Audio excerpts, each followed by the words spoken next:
Hey everyone, Jonathan here. What I wanted to talk about today was actually a really fantastic program.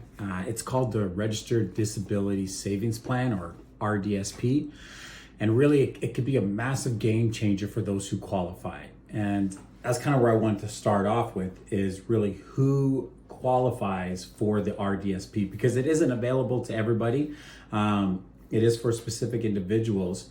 And because the plan, it was designed for individuals with disabilities who are eligible for the disability tax credit here in Canada, obviously.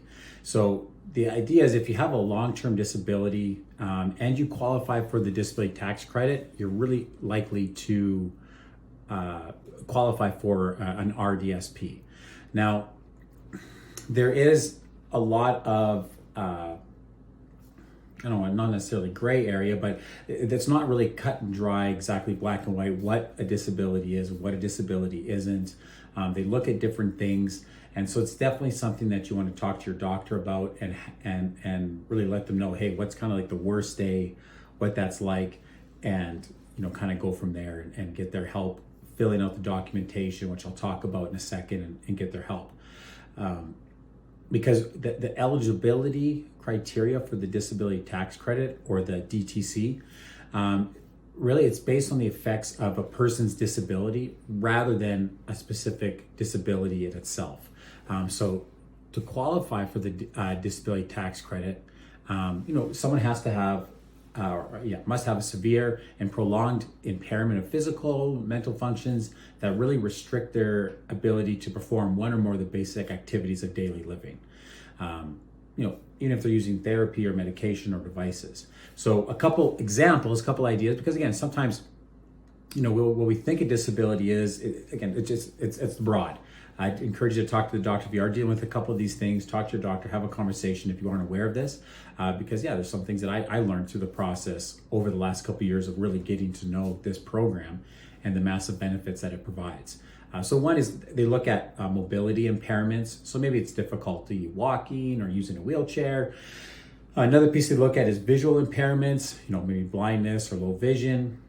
Again, alongside that could be hearing impairments, deafness, loss of hearing.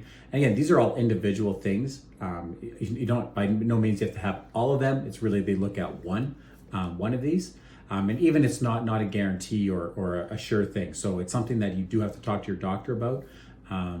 Because there is, I know with deafness or blindness, there is a level they're looking for, or your doctor is looking for in order to sign off on the page. So you want to be working with them.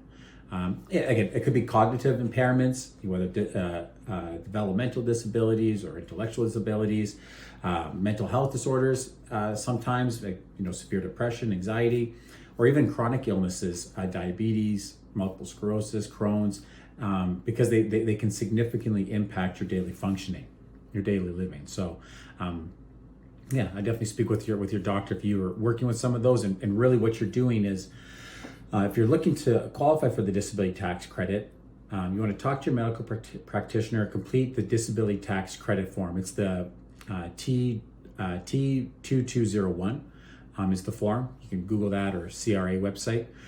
And have your doctor help fill out the criteria and find out the eligibility you have for that. And then you'll send that into CRA. No, I don't do too much of that, but I just know that's kind of the process, what you want to look at. So really, hey, if you know that, if you or someone qualifies or would qualify for that disability tax credit, you want to get that in place, you get the disability tax credit, and then you can start looking at